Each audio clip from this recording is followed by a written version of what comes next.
Welcome to our live stream of high school sports.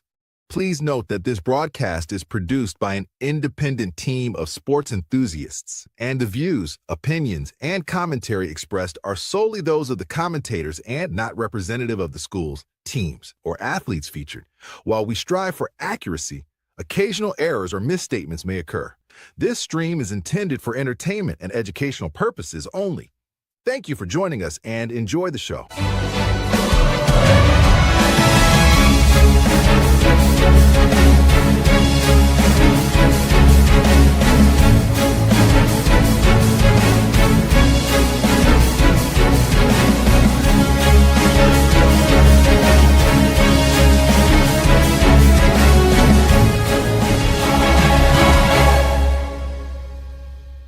Yeah, come on, let's go. Hey, you ain't never seen nothing like this. Ain't no telling how it might get. It's the hypest right here. High school sports at its finest. So many highlights, you have to rewind it. Hey, Stream City, let me just remind ya. The heart of a lion, a team full of fighters. So many stars on the field, it'll blind ya. They're giving everything they got till the time's up. Yeah, legends in the making. History is made. We just getting started. You ain't seen a thing. YSN, gotta know the name. They gon' bring the flames. They gon' do their thing. Take it to another level, don't hold back. High school, got a passion and we show that. Got the drive and you know they got the heart. Number one spot for your high school sports. Let's go for the win. Hey. And hello, everybody. Welcome inside to a Wednesday episode of YSN Live. It is December 3rd, 2025. As we always like to say, it's the only one you're going to get, so you better go make it the best December 3rd, 2025 you possibly can. We're going to do the same thing. It's Wednesday, it's fall, it's winter, and you know what Wednesdays in winter bring.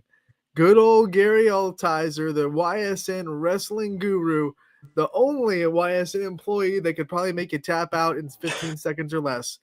Gary, welcome back to Season 5 of Wrestling Wednesday with Gary Altizer. We are so happy to have you, and we're so happy that wrestling is upon us again, and we get to talk about the great grapplers of the YSN family. Hey, I'm glad to be back. I'm excited to be back. I can't believe we're in our 5th year here, Anthony. I look forward to this every season and especially every Wednesday. So when we think about the way last year ended, I mean, we had such a good showing at state. It's so many reasons to be excited for wrestling. What are you most excited for this year? What are some things that you're like, hey, this is why I'm so anticipating wrestling season in 2025-26? I don't know, at least since we've been doing the show, that we've had this many guys coming back in the YSN family that have a real chance to win a state championship. I was just running through the rankings on Dubstat, and there are probably a half a dozen guys that are ranked in the top 3 or 4. So you've got a chance to really see multiple state champions this coming year.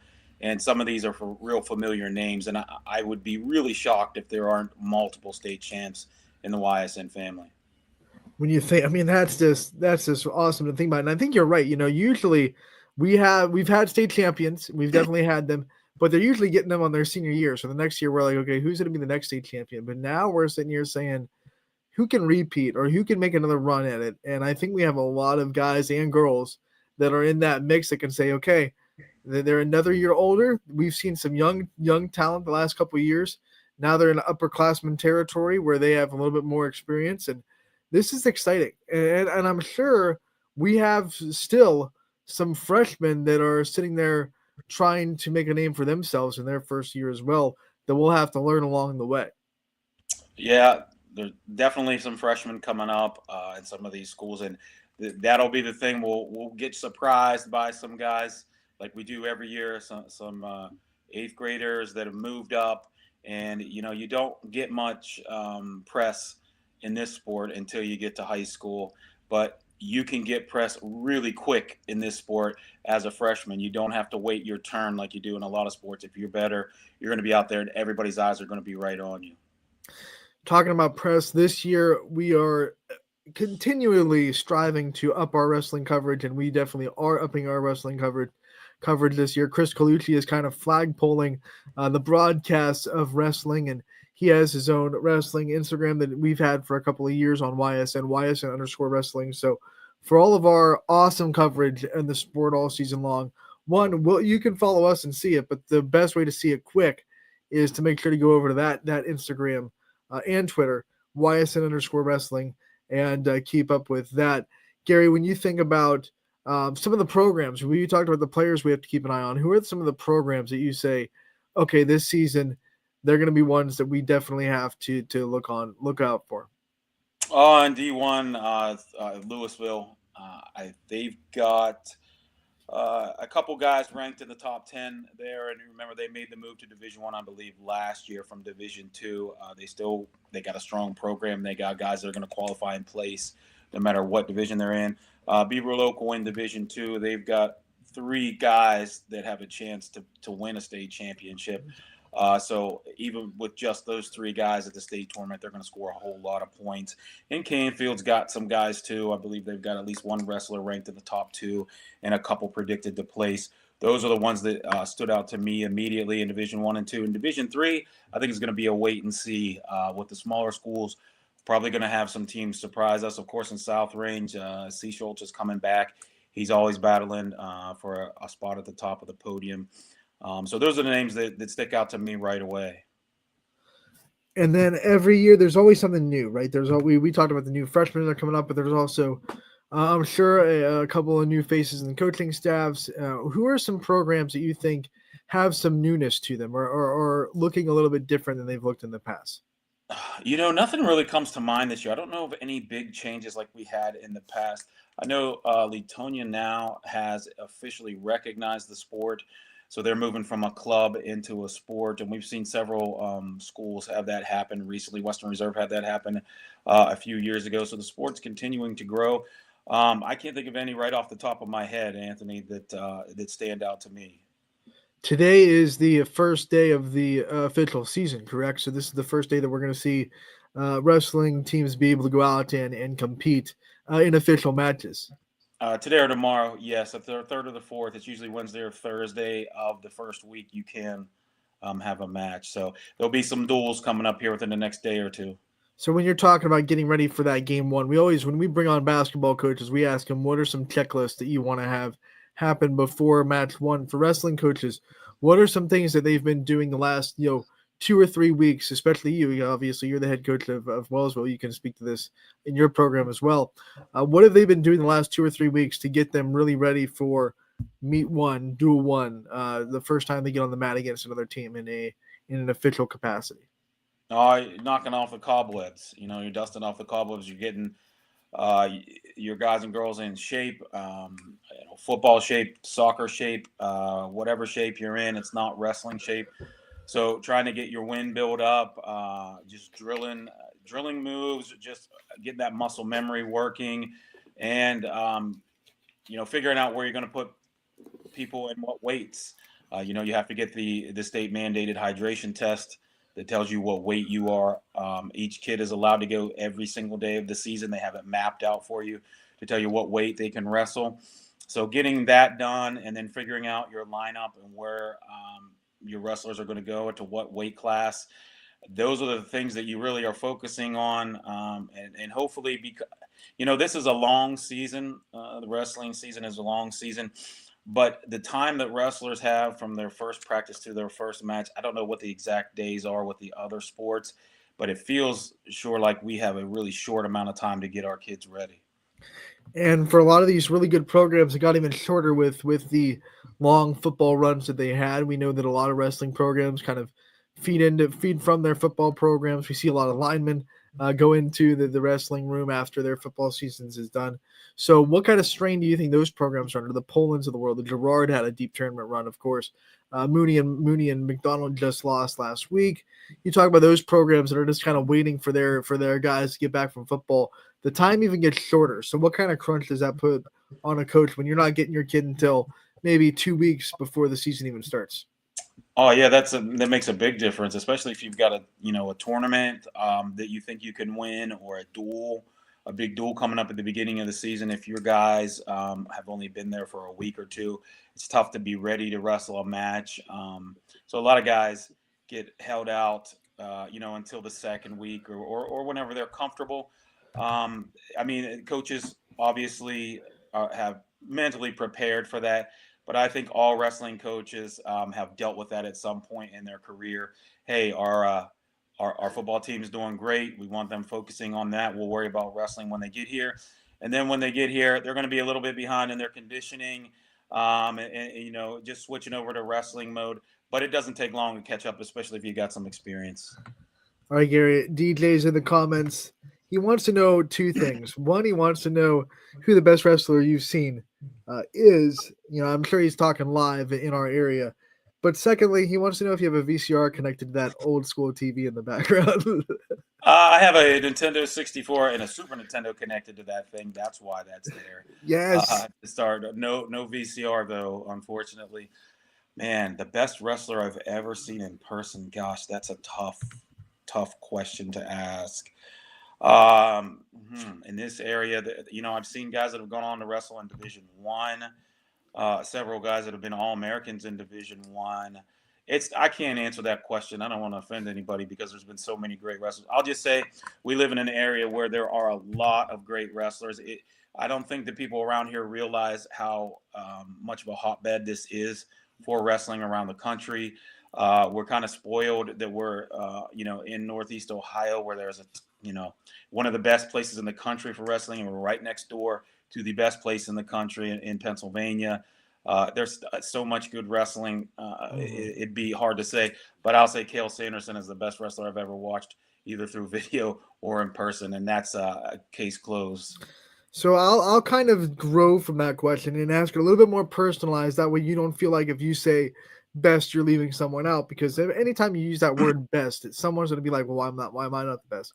But this question's more personal preference, right? So it's a little bit more opinionated, I guess, so people can't get mad because it's just, Gary's personal preference. If there was one player in the area, that past or present, that you had to get their autograph, like, hey, I have to have this guy's poster or whatever it may be signed because it's going to be a part of memorabilia, or it's a part of, local wrestling nostalgia, whatever it may be. Who's that guy to you? Who do you think has been like the funnest to watch for your personal preference, or maybe the guy that blew you away, personal preference? You're like, man, I can't wait to watch this guy just because I'm a big fan of the way he works or the way he or she kind of wrestles. So who's that athlete for you that you think I would really like to have their autograph one day hanging on the poster on the wall? Like to have their autograph. So I'm going to go back a little bit here. There was a wrestler at Beaver local named Adam Hoppel. He went on to play football at Cincinnati, and I think he was even in the preseason with the Browns. But I think he was an even better wrestler than he was a football player. And he wrestled in the state finals and went to, I believe, overtime with a future national college champ. So that's how good he was. He was right there. He could have been, a college finalist or champ. I mean, his talent level was there, and he decided to go on to play football. I think he's probably had the highest ceiling of anybody that I've watched personally, just because I seen him, battle. He won a state championship, I think, as a sophomore, and then he was in the state finals a couple more times with really close matches. And one of them, I think his name was Dustin Fox, ended up going to Northwestern and winning a heavyweight title. That name could be wrong. We're talking 20 years ago here, but that's the guy that I think of who had the highest ceiling, who could have done the most, and who really, if he would have took a different path in life, I think he really, really would have been a really great college wrestler and a national champion. So when we talk about, I like that you brought up the fact that wrestler was a better wrestler than he was a football player, but still went on to play D1 football for Cincinnati. Obviously a great football player. It's just my opinion. I mean, if you go D1 and then you go and you play in training camp for the Browns, you're doing something right. But we used to see a lot of people kind of forego wrestling for football or another sport in college, even if they were maybe a better wrestler, or maybe they had more opportunities to be wrestler, just because there were more opportunities in the other sports. We're starting to see that kind of the playing field level a little bit, where we're seeing less and less wrestlers have to make that decision, and they can find opportunities to go and wrestle if that's the sports they have the passion for. What are some things that you see in that regard? Are you seeing a real big growth in the sport at the next level, and more wrestlers in high school decide to stick with wrestling when they go to the next level for college? As far as the next level in college, the number of D1 teams has kind of stayed the same. It's been right around 80 teams, but you know, they still get cut sometimes. Boise State was cut a few years ago for no good reason, if you ask me. They wanted to put money into a baseball field, and we're talking about in Idaho where it's cold most of the year. They cut the wrestling program, put in a baseball field, and then they cut their baseball team a few years later. So you still see that happening, but the teams have stayed steady because there have been other schools that have added it. Teams like Little Rock is now a new Division I team. There are a couple of other Division I teams that are new spouting up. But I will say, at least for the high school sport in this state, the numbers have stayed really good. And I know locally with all the coaches I've talked to, almost everybody I talked to, their numbers are really good. I mean, we're talking from Division III, the smallest schools, all the way up to Division I. I mean, 15 to 20 is really a normal number right now, and I really think that's something I've not seen. That's the first time that I've known where just about every single school and every single coach that I've talked to, they've got great numbers, and I know the girls have helped that a lot, but they're growing as well. I think the sport is chugging along, and it's found its niche.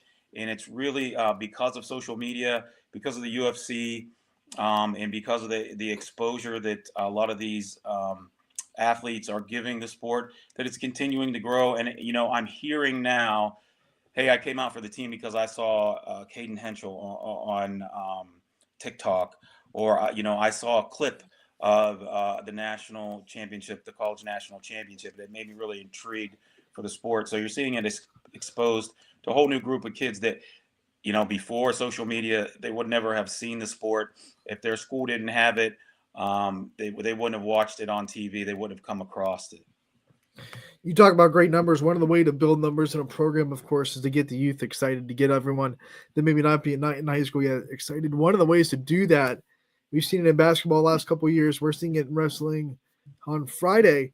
Wrestling at noon, where all the schools can kind of be a part of it. DJ bringing it up in the comments, Lakeview and Liberty are doing that on Friday. Gary, how exciting is it for you to see schools kind of doing this and giving their chance for their student body to come to wrestling, get excited about the sport? Yeah, you got to think that that's going to bring a lot of people interest into programs that are able to utilize wrestling at noon type of situations. Yeah, the old assembly matches, that's something they did back in the 90s. They did that a lot. We did it when we were in high school. We'd have the whole student body come and watch as we wrestled another team. It's a really great way to expose it to all the kids in the school. And it's I tell you what, it's a really great atmosphere. It's a real different atmosphere because 99% of the people there are rooting for one team and one wrestler. So, when that wrestler from that school is winning or having a good match, the place goes nuts because there are no opposing fans there. And it can really, really do good for recruiting for your school and for your team, because these kids get to see what wrestling is all about. They don't have to go anywhere, because most of your wrestling matches are not at home. Unless you have a bunch of home duels, which most schools just have a handful, but probably 75 to 80% of your season is spent somewhere else. So you're able to have something at home in front of every kid in the student body. It really is a great thing. I'm glad to see it coming back around and become popular again. Do you think that puts a little bit of pressure on the coaches and wrestlers to be like, hey, this has to be a good show because we're putting it on for the whole student body? This could actually be like the difference between our numbers in the next 10 years because on how good this goes today. Is that a little bit of pressure put on the wrestlers and coaches, you think, to be like, we better put on this, better look fun, this better look like we know what we're doing out here? That's putting it mild. To say that there's a lot more pressure. I mean, you got every kid in your high school coming to watch you. There is a lot, of pressure, and it can, it can be something that some of the kids, I don't know how to put it, that some anxiety over, man, I got every single person in here watching me. But I think it brings out the best, because nobody wants to get beat or, lose or cost their team in front of the entire student body. So in the matches that I've seen, in the assembly matches that I've watched, it's always raised the level of all the kids that are there, because the atmosphere is so different. And the coaches as well, they want their kids to wrestle their best, to act their best before and after the match. A lot of eyeballs on you. it's an absolutely different kind of event. And if I don't know if the schools are allowing the public to come in and watch, but if they are, anybody that's a wrestling fan should definitely take a chance to go watch it because it's definitely a different experience. If the student bodies don't take up the whole seats, absolutely come in. Let's go.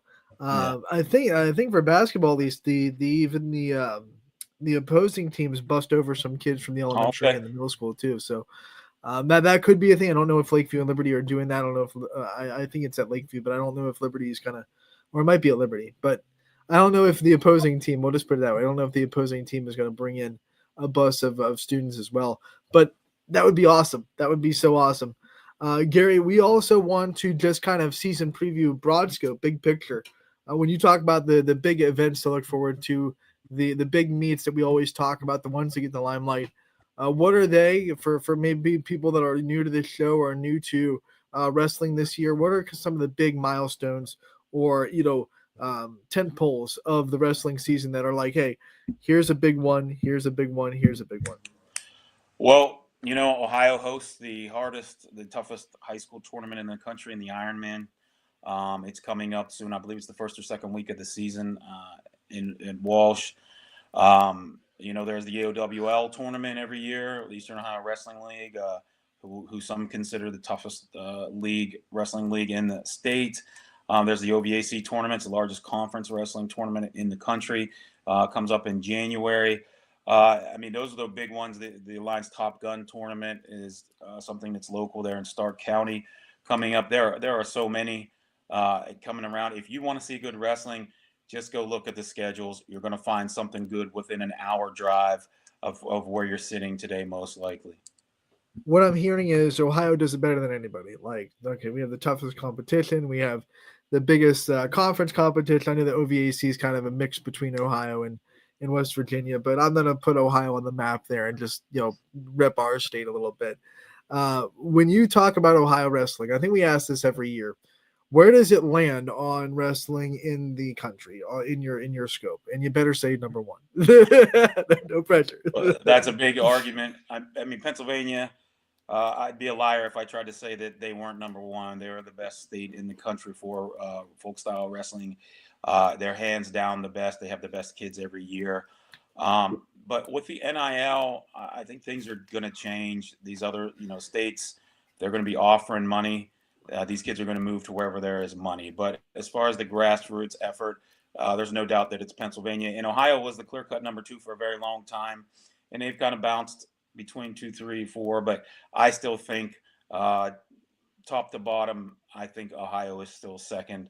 There'll be other states that argue that they are there as well. But I think if you take a look at the NCAA All-Americans and what state they were originally from, and I wouldn't even say so much the high school they went to, because a lot of these kids will go to these top-tier high schools, these private schools that are in Pennsylvania, New York, Florida, California, but they're not from there. But if you look at where they're actually from, I believe Ohio usually comes in second in NCAA All-Americans to Pennsylvania most of the time.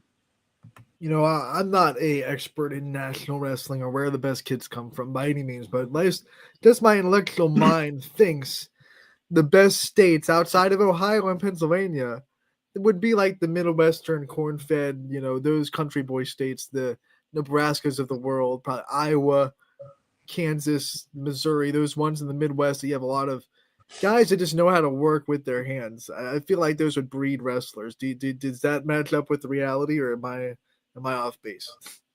They have good wrestlers, but it's more, Pennsylvania, Ohio, Illinois, New York, New Jersey. I guess Illinois counts as Midwest. New Jersey, New York surprises me. Those are the ones. California. So California, obviously the biggest state in the country. They have the most wrestlers in the country, obviously, and their claim to fame is they have one state champion for each weight class. They only have one division. So It's a real meat grinder to get through. I don't know when their postseason starts or how you qualify for. It's like us, if every kid gets a chance. But I can't imagine how long it would take. It's got to take them a month. It's very interesting because I know California breaks their football up into like different parts of the state, so there's not like a one state champion in California for each division in football, because you have to win like the Southern California. That's your state championship. They cut off the state in different sections because it is so big. But the other thing you see about California, of course, is you get a lot of bigger schools in California, which means kids can specialize a little bit more, which is probably another reason why they have a lot of good wrestlers. And it really, when every sport, it seems like a lot of people are coming from California because there's so many more opportunities over there to specialize in sports because of the size of the schools in California. You don't see a lot of the rural small schools in California like you do in states like Ohio. So I think that's a big reason why you see a lot of specialization over there. Gary, you brought up NIL. NIL found its way into Ohio just recently. We've talked a lot about the impact of it on football since it kind of got announced. What are the impacts you think in NIL and in wrestling? What do you think that does for the sport of wrestling and the wrestlers there? It's probably going to be similar to what the other sports, what's going to happen there. I guess I don't know. I don't have an opinion yet because I haven't really seen how it impacts anything. And the way that I understand things, you can't have any connection to your high school with any of the money that comes in. Am I correct? You can't represent your high school in a commercial or something like that. So it has to be completely hands off from the school you go to. Is that right? I would assume, because that's mostly the way it is in college. Like even college players, they have to wear like obviously they're there for their college, but they can't have the college name across the unless it's also sponsored through, like unless they're doing an advertisement that's also a sponsor of the school. I think that there's a little difference there. But I know there's a lot of wonky rules in the NCAA, but I don't want to speak out of my head when I don't know. I'm not entirely sure of all the NIL rules, but that would make a lot of sense, at least. Yeah, I mean, it's going to definitely impact things. I think you're going to see kids moving more than they would before. Mm-hmm. You don't have just the incentive of, hey, I want to go work with this coach, or I want to be in this room with this competition.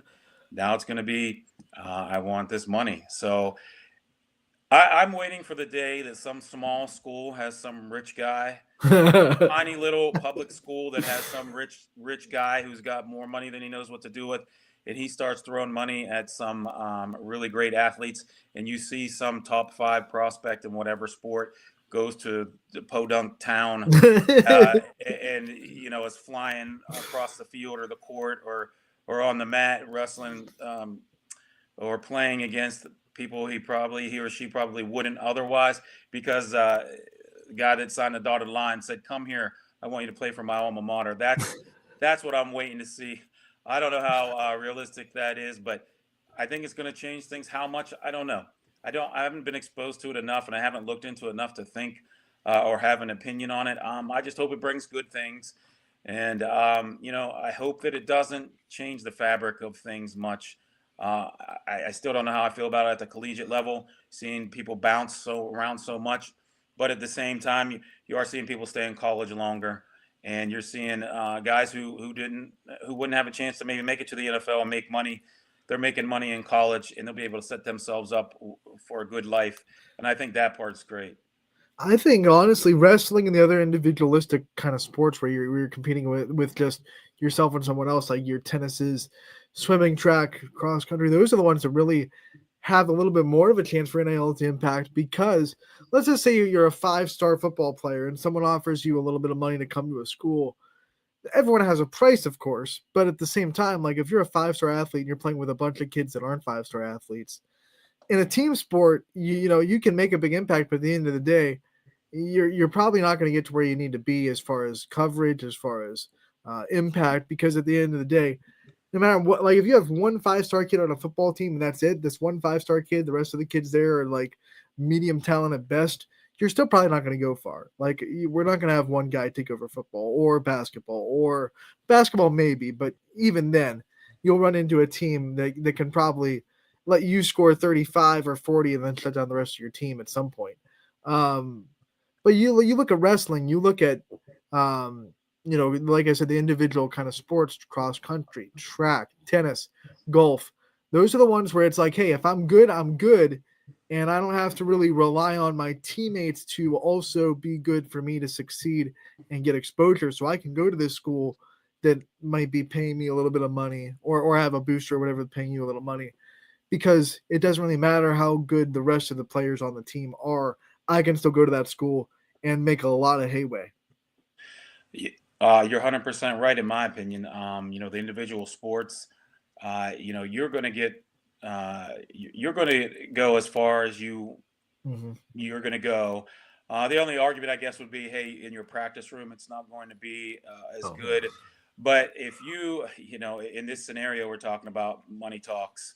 If everybody's got a price, and you sign on the dotted line for a certain amount, I think that some people wouldn't care where they went, and you're going to find somebody to help push you. You're going to find the guys to push you, whether it's in your practice room or you could head to a club somewhere else to do it. So I don't think that would be a problem, because there are so many solutions these days for that.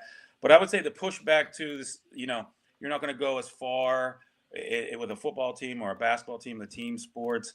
I would say that your coverage and the spotlight on you would go farther.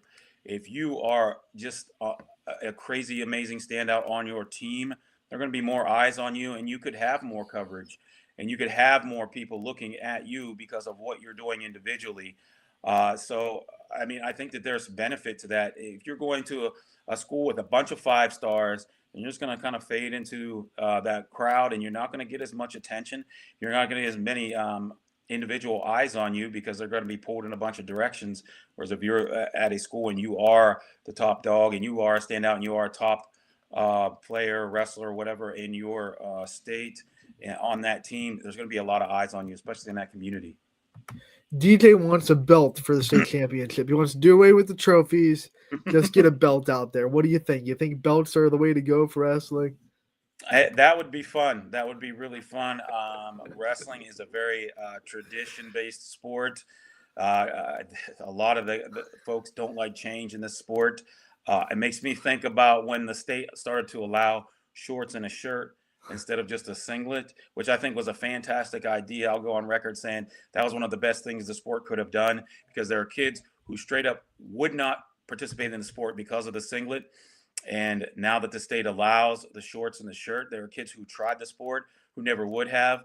So to try to change it from a medal to a belt, you probably get a lot of pushback. But I think it would be a great idea. Hey, just for the state champs, that'd be something special. I don't know if the state will ever go for that. But hey, the way things progressing, I wouldn't be surprised if sometime in the future we don't see something like that. Chris Colucci can take the YSN belt down to Columbus if they don't, and then we can have the wrestler grab the belt, put it on his shoulder as he's getting the trophy. Let's go. When you think, we always use this time as Wellsville Coach's Corner too, because you do wear a couple of hats. You're not just our wrestling guru, you're also the head coach of the Wellsville program. So let's talk about that Wellsville program, the Tigers, and what your outlook is for this season. I'm really proud of our numbers this year. I believe we're the second smallest public school in the state that fills more than half of the weight classes. The last time I looked, we were. So we're graduating 40 to 50 kids per grade. That's boys and girls. And, I've got 16 kids on my high school team, and I believe I have 14 or 15 on my junior high team. And I have to compete against bowling and basketball and, all the other winter sports that we have. I'm proud to say that we got 16 kids on the team. And, I've got, I believe, 11 or 12 7th graders coming up. So, my numbers have always been pretty good. I've always been around 12 to 14. I've never been under double digits, maybe one season this is my 11th year. So I'm really happy to see that the kids are still interested in coming out and still interested in the sport when they could be bowling or they could be playing basketball or have a job or something like that. And we have a great mix I've got a pretty even split all the way down. And Anthony, you'll be interested to hear this. For the first time in my 11 years, I have a female wrestler. And in fact, I have 2 female wrestlers on the high school team.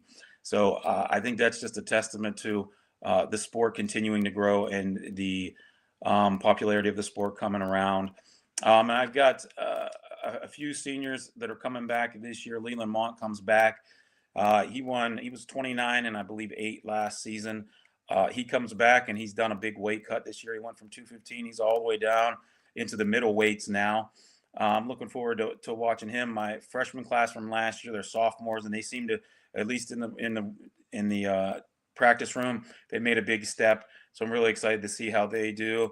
And I got a couple freshmen coming up, one of which I've got some excitement to watch him because he seems like he's got a lot of potential. He works really hard in the room, so I'm excited for this season. I'm excited to have as many weight classes filled as we are going to have, and I'm just excited to see the interest, at least in my little community of 3,500 people, that we've still got a lot of people in this town that care about the sport and want their kids involved. Who are the big leaders on the team? Who are the guys you're going to be leaning on this year to kind of be those leaders, to be the ones that control the tempo, control the tone in the weight room, in the practice room, and let your program kind of go? Leland Mont will be the first one. He's a senior and he's coming back with the most wins on the team. Trenton Rambo, he's the fourth in his family, the fourth Rambo kid that I've had wrestle for me. He's a junior and he's the youngest. So they've been in my wrestling room the entire time that I've been a coach. He looks to come back in here to have a big year. I don't want to leave any of the kids out, but those are the two. They're captains and they're coming back, and have been lifelong wrestlers. Those are the two that all the kids are going to be looking to, for leadership and to see, how they do, on the mat and what kind of step they take this year. What are some of like the if you had to pick like a motto or the identity of the team, maybe a sentence or a phrase that kind of epitomizes your team or defines your team? What are some things that kind of define your team this year? I know every team's different, so what are some things that make this group unique and this group of players kind of stand out among the rest? So my second year, I had a motto for us. It was called One Heartbeat. And I really just wanted us all to come together and to think of ourselves as one team. I wanted the kids rooting for each other. I wanted them encouraging each other, and I wanted that from 7th grade on to 12th grade. In wrestling, a lot of times your junior high and your high school practice in the same room. They can't practice with each other, but they practice in the same room. So you do feel kind of like one team. And I think that's one thing we've done as a staff is our kids feel like they are one team and they do feel like they have each other's back. And I'd say our motto is that they're a tight-knit group and they all really like each other. They're all friends. I almost never have any problems on the mat or in the practice room with kids not getting along. In fact, they get along so well that sometimes we have to talk less and wrestle more. So I think being a tight-knit bunch, and I still to this day love that tagline, One Heartbeat. We even had a T-shirt that said Wellsville Wrestling on the front, One Heartbeat on the back, and it had an orange heart in the middle. So I guess that would be what I would hope it would be. And I think that anybody that comes in our room will see these kids all like each other, and they are there for each other. When you brought up the events that are big on the schedule, I don't think you brought up the one that you host. Talk about that. What do you look forward to in the next one and the 2025-26 round? Yeah, the Buck Bailey tournament will be on Valentine's Day. This year it'll be on February 14th. And last year it was a really, really, really great event. We had 220 something wrestlers there, 24, 25 teams, and it went off without a hitch. It was ran well. We got in there. We started wrestling at 9 a.m. with 3 mats with over 200 wrestlers, and we were out of there with the team trophies presented and the MVP presented by 6 p.m., and that was a feat. I really think we worked really hard to make sure that was a well-ran tournament. We had a lot of great food donated to us. It went off without a hitch. I believe that we're up to 18 or 19 teams that have committed right now. So we've got a few more that'll be coming in. We've got a few spots open, and then we're going to close it off so that it doesn't get too big because we had even more teams wanting in last year that we had to turn away because our brackets were too big. We were over 16-man brackets. And then when you get into that, you're going to be looking to wrestle too many matches in one day. And you don't want kids forfeiting matches. So we're excited and ready for it to go. My athletic director, Kyle Exline, he done a great job working with me. We're getting prepared for that now. So we'll be ready on February 14th. We're going to be starting wrestling at 9 a.m. Who are some of the big teams that are committed already? Who are some of the guys and programs that you're excited to bring back to Wellsville? Off the top of my head, there'll be a lot of the local teams will be there. A lot of YSN teams will be there. It'll be Wellsville, East Palestine, East Liverpool sent some kids there. Boardman came. Minerva, a team right outside of the network, came. Indian Valley came last year. Sandy Valley came. We even had some teams from West Virginia with Weirton. We had Oak Glen. We had a lot. It was Cheney was there. Liberty was there. I just keep remembering these more and more as we go on. But we're hoping to get most of those teams back because we really had some great wrestling. We had a bunch of state qualifiers and state placers that actually were there. And I think the good thing about the tournament is it's at the end of the season. So if you've missed a tournament during the year because you were sick, because you were hurt, or because you had to go out of town and you got points left, we had a lot of those teams who came because they missed something for some reason. And I think it's a great way to wrap up the season. And it's 2 weeks before sectionals, which is, I believe, a perfect time to end your regular season. Hopefully you have some chocolates at the concession stand, because I feel like some guys might have to convince their significant other to spend their Valentine's Day at the gym doing some wrestling with maybe some chocolates, maybe some flowers. Yeah, for sure. So I think a beautiful marketing technique would have some Valentine treats in the concession stands, just in case someone needs to kind of, save face a little bit and make sure they're not sleeping in the doghouse the rest of the night. Maybe we'll with have their significant other. Get some roses in there. That's a good idea. Roses, yeah. Come on, I got a surprise for you. Make sure we got some roses to sell. The one last thing we want to do with your coach's corner and in the season preview as well, we want to let you talk about your coaching staff, the people that are helping you with the program, and the people that cannot go without being said, because obviously you don't do it by yourself. Yeah, I've got guys coming back that have been with me for a long time. I've got a lot of loyal guys who've been here for a while. Bobby Wetzel's coming back to be with me at the high school level. Jake Bates is coming to come coach with me. He's wrestled for me for 4 years. He's a recent graduate. He wanted to get back in the room. Ty Rambo, same thing. He just graduated in 2024. He wanted to come back. He's going to be on the staff. Tommy Redmond's running the junior high with Joe Sereniti, Jimmy Board helping out. These guys have been around forever. They've coached at one level or another for a long time, or they wrestled for us for a long time. I've been blessed to have guys come in, want to coach with me. Guys that have graduated, they want to come back and visit. Jason Tice is another one that's been in the room this year that I'm hoping to get on the staff. I'm just glad that people want to come back, and I'm glad that, for such a small school, I've got like 7 or 8 coaches in the wrestling room every day. It just tells me that people want to be there. And that really makes me, proud of the program and the atmosphere that we have. And I'm just thankful for the guys that I have and all they do for me. As we talk about the beginning of the season, some things that are happening before we meet together next week, obviously wrestling at noon on Friday between Liberty and Lakeview will be something that we watch a lot. There's also a couple of duels tomorrow on our schedule. Conneaut and Edgewood are both hosting their first duels of the year up in Ashtabula County. They will be hosting. Conneaut will be hosting. Let me get the spreadsheet back up. Sure. Conneaut will be hosting Grand Valley, and Edgewood will be hosting Geneva. So those are both some 4-4-0 matchups there in the duels. And then Saturday, Columbiana will be hosting, I think, both Lakeview and Poland will be hosting Columbiana and Lakeview. So those are the ones that we have on our radar. Do you have anything on your radar this weekend or duels that are happening that we can talk about before we'll see each other again next Wednesday? Yeah, well, I've got a bunch of tournaments listed here with the YSN teams at the Malvern Hornet Holiday Classic, which is where we'll be. There's a bunch of YSN teams. United, Louisville, sending some kids, Western Reserve, Wellsville, Liberty, Southern Waterloo, East Palestine.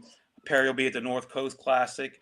The Poland Dog duels will be Boardman, Poland, Columbiana, Middle Ridge. Fitch duels will be Fitch and Howland. At the Union Local Rick Link tournament way down in Belmont County in Southern Ohio, be East Liverpool and Edison. Ron Maddow will have Crestview Hubbard and Jackson Milton. In the Ashton Hind tournament, Brookfield, Conneaut, Fitch Girls, Jefferson, and Orange will all be there. So there is a lot to look forward to. Not only are our YSN teams hosting a couple duels, but like Gary just said, there's a lot of tournaments going on. It is officially the start of the season. Let's go. What kind of things do you want to, like, if you had to say one thing that you want to see coverage wise? We've been raising the bar every year. How should we raise the bar this year? What are some things that like give Chris Colucci some advice out there? He'll be watching this. What should he be doing a little bit more this year? Well, what are we doing to raise the bar? Chris is doing a great job. Yeah, he really is. I'm serious. Chris is he's doing a great job. He's a great kid. He's working hard, and I love the fact that he's diving head first into this. What I would say, if there's something we could do, all of you former wrestlers out there, I know you've all got opinions and you all like the sport. Why don't you join in so that we can get more coverage? Why don't you guys come on board? I promise you, YSN is a fantastic place with a lot of great people, and you'll have all the support you need. Don't be afraid to try it.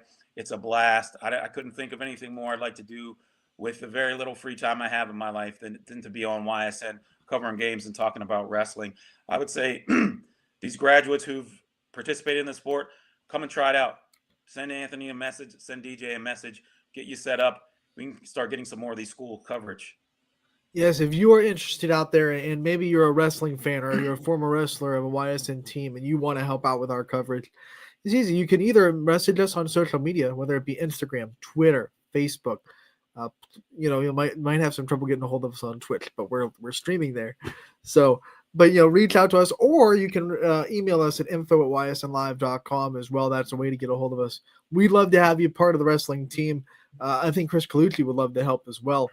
We can't wait for this season, Gary. We can't wait for the coverage. We can't wait for the athletes that we're going to be able to feature. We had such a great time interviewing so many great wrestlers last year. Who's one wrestler, real quick before we let you go, who's on your wish list of guys or girls that we have to get on the show? Well, I would say the Feister brothers. Braden is number 1 and Brayton is number 2 ranked in the state in their weight classes. I'd love to get both of them on at the same time. I think that would be a fun interview with both of those guys. They were great interviews last year. They're going to be right there this whole season. We've been watching them. Chris and I have been talking about them since they've been in high school. And it's really, those are the two that came to mind immediately of who I would like to see this year. Because I think, you could have a 1-2 punch at 190 and 215 in Division II, state champions there at Akron Hoban. Wrestling Big Dogs. DJ is teasing Wrestling Big Dogs. Can we get wrestling back on the Big Dog circuit? We had it for a year. Took a little bit of a hiatus last year. Can we get wrestling back onto Big Dogs voting? I think I would love to see that. I would love to see that. If you need nominations, I can definitely help out with that. I don't see why we couldn't. That would be really fun. I think it was a good thing, and it was great to get the wrestlers some exposure. Because one thing, this sport always takes a backseat to basketball, which basketball's a very popular sport. That's it's no surprise, but Big Dogs would be great. I mean, you want engagement, you want your people coming to the site, people exposed to the sport. That's an easy way to do it. And the best way to really help out, if you're out there, you want Big Dogs to have a hold of wrestling. One of the things why it kind of struggled to come back last year, we just weren't getting enough people sending in, hey, this kid had results.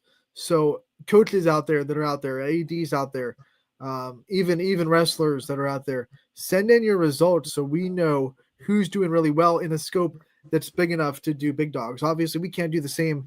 We can't do the same 10 every week. So we have to have a good flow of results and wrestlers to get 6 a week for about 10 weeks to make sure that we're giving it its due. So if you want wrestling, a big way to help out the Big Dog cause would be to make sure you help us out in getting results and getting a good idea of who is really doing things out there on a big picture scale.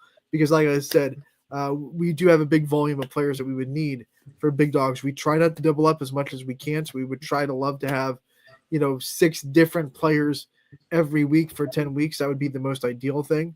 But obviously if kids are doing something amazing, we'll repeat them. But still, I would say a good ballpark would be maybe 40 or 50 different athletes for a 10-week Big Dog for 6 a week. So if you're out there, you want Big Dogs in wrestling, that'd be a big way to help out that cause. Help us help you is what we like always to say. And if we have the info, we will absolutely do it, because like DJ said in this comment, heroes are welcome, and there's a lot of heroes in wrestling doing big things for their community, winning state championships. You talked about the Feaster Boys, Hoban. That's like state championship USA for wrestling. Yeah, exactly. And it shouldn't be hard to get 40 or 50 wrestlers, especially in this area, who We have, deserve to be nominated. We'll do boys and girls. So, I think we can kind of put them in the same pool. But when you're pulling from boys and girls wrestling, that's even more wrestlers to pull from now that girls wrestling is growing as much as it is. Gary, you're having a couple of girls wrestlers. That's great to hear that side of the sport is continuing to grow. We have a couple of girls that have a really big chance of making a state tournament, state championship run that have been kind of close the last couple of years. So that's going to be exciting as well. Yeah, it definitely is. I hope if you need help with nominations, just let me know. I'll get you some nominations. If that's the only thing you need, don't worry, I'll get them. You'll have plenty. Gary's like, let's go. Whatever. Just let Gary off the chain. Absolutely. Gary, we're so looking forward to the rest of this wrestling season, as always. Episode 1 of season 5 is always our season preview. It went off without a hitch. Great job, buddy. And next week, we will start to have guests on this show, whether they be pre-recorded or live. We will try to get them live. That is ideal. But as we learned through the fall, this hour is becoming a little bit more hard, a little bit more difficult to get students, athletes on live. Schools are kind of cracking down on that no cell phone rule. So we'll try to get them live. If we can't, we'll definitely pre-record them, because Tuesdays are usually my days off. So if we have to, we can just pre-record them on Tuesday night and get these kids on the show the next day. So love to have you, Gary. Love to have you on YSN every week, and we can't wait for a whole season of Wrestling Wednesdays with Gary Altizer, buddy. Hey, I just appreciate you. You still want me back. I'll be here as long as you guys want me. I love this doing this hour, and YSN. I always got a little piece of my heart that bleeds red, white, and blue. So you're still going to be doing a couple of basketball games now and then too, right? Like you don't put you don't put the headset down either. That's what I love about you. You find a way on the air. Did the first game for the Tigers last Wednesday. Played Toronto, and next week I'll be back at it. So I'm going to try to do all the boys' home games as long as I'm not at a wrestling match. Gary never says no to YSN. We love it. We love it. Gary, thank you so much for the time. We appreciate it. We will see you next week for another episode of Wrestling Wednesday. Thanks, Anthony. Gary Altizer. I mean, if you're a wrestling fan and you are out there, there is no one better that really makes sure that wrestling in the area is covered, not just his own kids. In fact, he tries to put other wrestlers, when we're talking about YSN ones, he tries to make sure they get the limelight first, because he doesn't want to feel like he's giving his kids special treatment. But he is a fan of everyone out there in the YSN family that is wrestling. So he just explodes our coverage. We love it. We've loved it for 5 years. This is our 5th year of Wrestling Wednesday, and every year we get a little bit better at this whole segment. So we're going to keep getting better. We'll keep having guests on. Like I said, if you're a wrestling fan, we look forward to Wrestling Wednesdays every week here on this show. 12 to 1, we'll be talking wrestlers around the YSN family, and we'll have a lot of fun with the wrestling season. As we wind down, let's go to the greatest, maybe, ending of a sports show in the history of sports shows. It is a Joe Dickey Electric. What's your spark?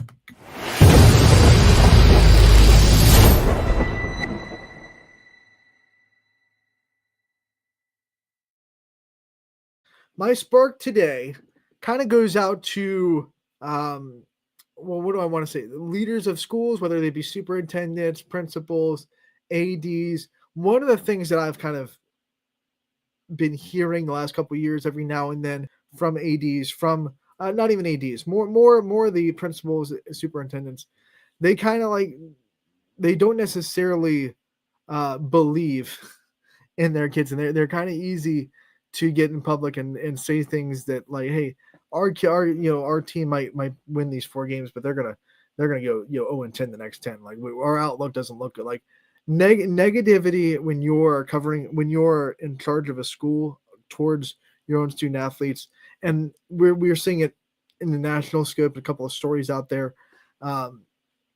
Man, I just don't get it. Like, if you're in a school and you're working for a school, whether you should be the biggest believer of those kids. And we're just not seeing that at the national level.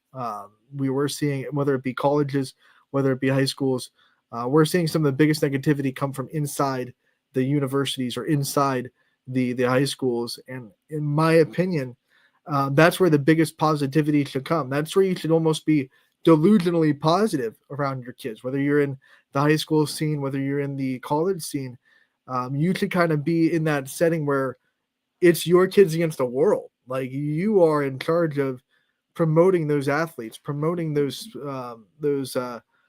great athletes that are under your umbrella, under your banner. So I want to see more kind of delusional positivity from my executives in school, whether it be high school or colleges, because I think kids have enough negativity coming from the outside, whether it be social media or on the national scale. When you're talking colleges, of course, the national media is never shy to tell a student athlete, especially in college, of course, what they did wrong, what they messed up, what they didn't execute. There's a lot of ways that a college athlete and now high school athlete, that we're getting more and more media coverage in high school, can kind of hear what they did wrong, or what they're not doing right, or what they didn't execute right. I think that shouldn't come from inside the building. I think in the building there should be nothing but pats on the back, and you did a great job, and you're going to go win this game. That's where you can be delusionally positive. I mean, like, hey, even if your team, maybe your team's 0-10, right? And you're looking for your first win, you have the opportunity to treat that kid or adult or student athlete, whatever it may be, college, high school, like, hey, you're a superstar. You're going to go out there, you're going to win 10 in a row. I believe in that. So I want to see more delusional positivity. That's my new word today, delusional positivity, from the people inside of school systems, whether it be in the college ranks or in the high school ranks. If you are in a position where you are kind of in charge of supporting and promoting student athletes, you are in a position to be a positive voice in their ear, not a negative one. So if you're out there and maybe you've been a little bit hard on your student athletes, of people that you are under your umbrella, take a little bit of perspective and kind of realize that you're in a position there to be one of the most positive voices that the student athlete can have, because they probably hear it from, their friends outside the sport, their parents, media outside of the sport as well, what they didn't do right, why they're falling short. And I think if you're a superintendent, if you're an AD, if you're a director of athletics in college, you have the opportunity to just be like, hey, you're awesome, you're a rock star because you play for my team, period. So I want to see more of that. I want to see more ADs out there in college, ADs out there in high school, superintendents in high school, principals in high school, show up to their sporting events and treat these kids that are playing for their school like they're superstars, no matter what the results are on the scoreboard, because that's what these kids need. They need a little bit of positivity in their ear, because there's so many negative voices out there that can kind of hurt their mental state, and there shouldn't be one inside the school.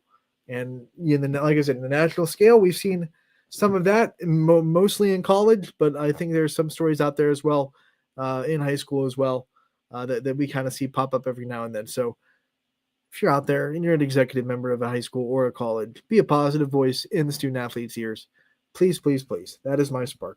For everybody at YSN and myself, we want to say thank you so much for watching this show with us on a Wednesday. You could be doing so many other things with your lunch break. We appreciate you tuning in to YSN Live. We will be back tomorrow for a Thursday episode, last day of the week, with me and DJ back together for the first time since Monday. DJ was on his own yesterday. I had something come up last minute. Obviously, Wrestling Wednesday is me and Gary, and I close out the show by myself. But me and DJ will be back tomorrow for an exciting episode of YSN Live. Don't miss it, and we will be there tomorrow. Thank you so much for tuning in. And as always, may the sports be with you.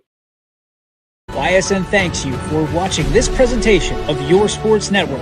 For stories, stats, and more, go to ysnlive.com.